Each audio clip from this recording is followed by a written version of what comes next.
प्रश्न है हमारे पास बहुत ही इंपॉर्टेंट। ठीक, इसको पहले पढ़ लेते हैं फिर इसको हल करेंगे। तो प्रश्न कहता है यदि एक वस्तु को 6% हानि के स्थान पर 6% लाभ पर बेचा जाता है तो विक्रेता को 60.72 रुपये अधिक मिलते हैं। वस्तु का क्रय मूल्य ज्ञात कीजिए। ये रहे आपके सारे ऑप्शंस। ठीक, अगर मैं यहाँ पर डायरेक्ट 12 लिख दूं, 12 कैसे, 6% हानि 6% लाभ को प्लस करके यहाँ 12% लिख दूं और मैं आपसे कहूँ कि 12% का मान हमें सीधा सीधा 60.72 दे रखा है और हमें 100 का मान निकालना है, तो क्या यह गलत होगा? नहीं, ये बिल्कुल सही होगा। लेकिन उससे पहले हम ये समझ लेंगे कि आखिर मैंने इन दोनों को प्लस करके यहाँ पर 12 क्यों लिखा है। ठीक है, आंसर तो हमारा आ गया शॉर्ट में, क्योंकि हम यहाँ से 1% की वैल्यू निकालेंगे। कितना आ जाएगा? 60 पॉइंट में 72 अपॉन में कितना 12। फिर हमें 100% की वैल्यू चाहिए तो यहाँ से 100 की मल्टीप्लाई कर देंगे। ठीक, इसको सॉल्व करेंगे, हमारा आंसर आ जाएगा। लेकिन उससे पहले हमें ये समझना पड़ेगा कि आखिर मैंने 6% हानि और 6% लाभ को जोड़ा क्यों। ठीक, तो अगर मैं एक एग्जाम्पल लूँ, ठीक है, अगर मैं यहाँ पर आपको समझाऊँ, एक एग्जाम्पल लूँ, मैं वैल्यू लेता हूँ 100, क्योंकि वैल्यू अपने आप में 100% होती हैं। तो मैं यहाँ से ले लेता हूँ 100%। ठीक, हमारे पास 6% की हानि होती है तो वैल्यू कितनी हो जाएगी? 94 हो जाएगी। ठीक, अगर 6% का लाभ हुआ तो वैल्यू यहाँ से कितनी हो जाएगी? 106 हो जाएगी।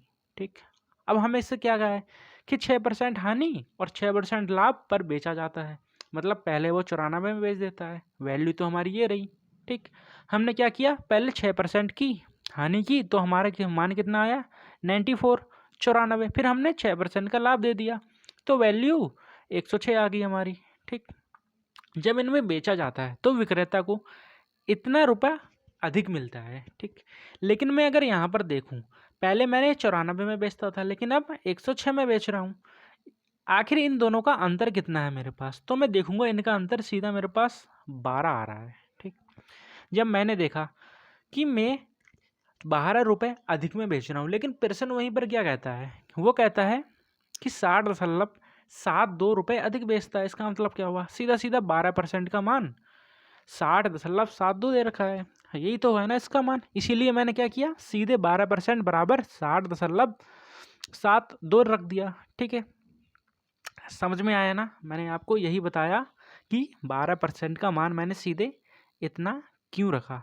अभी एक एग्जाम्पल से और बताता हूँ। अगर हमारे पास यहाँ तो हानि दी है, ठीक, और यहाँ लाभ दिया है, तो इस कंडीशन में क्या हुआ, हमने इन दोनों को प्लस कर दिया। लेकिन कभी कभी कंडीशन हमारे पास ऐसी मिलेगी जब एक साइड हानि दी होगी और दूसरी साइड भी हानि दे रखी होगी। ठीक, और इन दोनों का मान अलग अलग होगा, तब कैसे करेंगे तो वो आगे समझेंगे। ठीक है, मैं आशा करता हूँ कि ये समझ में आ गया होगा। अब इसको सॉल्व कर देते हैं। तो वैल्यू आ जाएगी मेरी यहाँ से कितनी, ये कितना है मेरे पास, 100 से मल्टीप्लाई हो जाएगी 6072 और बट्टे में कितना 12।